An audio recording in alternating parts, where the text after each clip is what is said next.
Right now, take a moment and think about last year, not 10 years ago, not childhood, just last year. It probably doesn't feel that far away. In fact, it might feel strangely close, almost as if it happened a few months ago. And that's strange, because a year is a long time. A year contains hundreds of days, thousands of hours, millions of moments. Yet somehow, it feels smaller than it used to. When you were a child, summer felt endless. A single school year felt like an entire chapter of life. Waiting for your birthday felt impossible. Waiting for Christmas felt even longer. A year felt huge. But something changed. Now months disappear. Years blend together.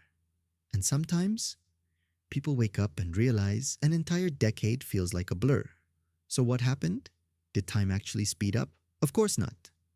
A second today is the same length it was when you were 5 years old. The clocks haven't changed, the earth hasn't changed, time itself hasn't changed, but your experience of time has. And that may be even stranger, because the speed of life isn't determined only by time, it's determined by memory. Think about a normal day. You wake up, you check your phone, you go to work, you come home, you eat, you sleep. Then you repeat it again, and again, and again. Eventually, the days begin looking almost identical. And when that happens, your brain stops paying attention, because the human mind is designed to notice change, not repetition. Imagine driving the same road every day. At first, you notice everything: the buildings, the signs, the turns, the details. But after enough repetition, the drive seems shorter. Not because the road changed, because your brain stopped recording it. The same thing happens with life. When experiences become familiar, your mind compresses them. A week becomes a memory, a month becomes a blur, a year becomes a page. And suddenly, time feels faster. Not because it moved faster, because you remembered less of it. This is one reason childhood feels so long. When you're young, everything is new. New friends, new places, new experiences, new fears, new discoveries. The world is constantly surprising you, and every surprise leaves a mark in memory. Your brain is collecting information at an incredible rate. As a result, your memories become dense, rich, detailed, and when you look back, that period feels enormous, because so much happened. But adulthood is different. Many people stop collecting new experiences. Life becomes predictable. The same streets, the same routines, the same conversations, the same schedules. Nothing stands out. And when nothing stands out, the brain stores less. The year still happens. But later, it feels smaller. Because there are fewer memorable landmarks. Imagine reading a book. One version contains hundreds of unique chapters. Another contains the same chapter repeated over and over. Both books may have the same number of pages, but one feels much longer. Life works in a similar way. The more unique experiences you create, the more memories you build. And the more memories you build, the larger that period feels when you look back. This leads to a strange realization. Many people think life speeds up because they're getting older, but part of the reason may be something else. Routine, predictability, sameness. The brain isn't measuring time, it's measuring change, and change creates memories. Without change, entire months can disappear. Think about the last time you traveled somewhere new. A new city, a new country, a place you've never seen before.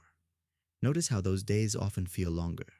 Not longer while they're happening, longer when you remember them. Because your brain was paying attention. Every street mattered, every sound mattered, every moment mattered. Novelty forces awareness, and awareness expands memory. That's why some weeks feel longer than entire years. Not because they contained more time, because they contained more life. And maybe that's where the mystery begins. Because if memory shapes our experience of time, then the question isn't, why is time moving faster? The question might be, why am I remembering less? And that question leads somewhere unexpected. Because the older we become, the easier it becomes to live on autopilot. And autopilot has a strange side effect. It steals the feeling of time itself. But the strange thing is, most people don't notice when it starts happening. Autopilot doesn't arrive all at once. It arrives slowly, one repeated day at a time, one familiar routine at a time. until eventually you stop experiencing your days and start moving through them. Think about how often you reach for your phone, not because you need something, but because you're bored, waiting in line, sitting alone, walking somewhere. A few seconds of silence appear, and they're immediately filled. The modern world has become incredibly good at preventing boredom. But boredom once served a purpose. It forced attention inward. It created space. Space to think, space to observe, space to remember. Today, that space rarely exists. Every empty moment competes with a screen. Every quiet moment competes with entertainment. Every pause competes with distraction.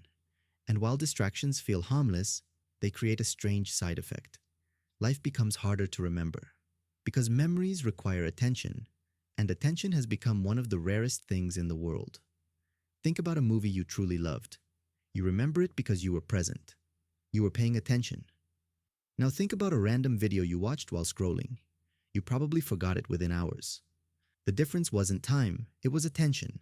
Attention determines what becomes memory, and memory shapes how we experience time, which means the way we spend our attention may be shaping the speed of our lives.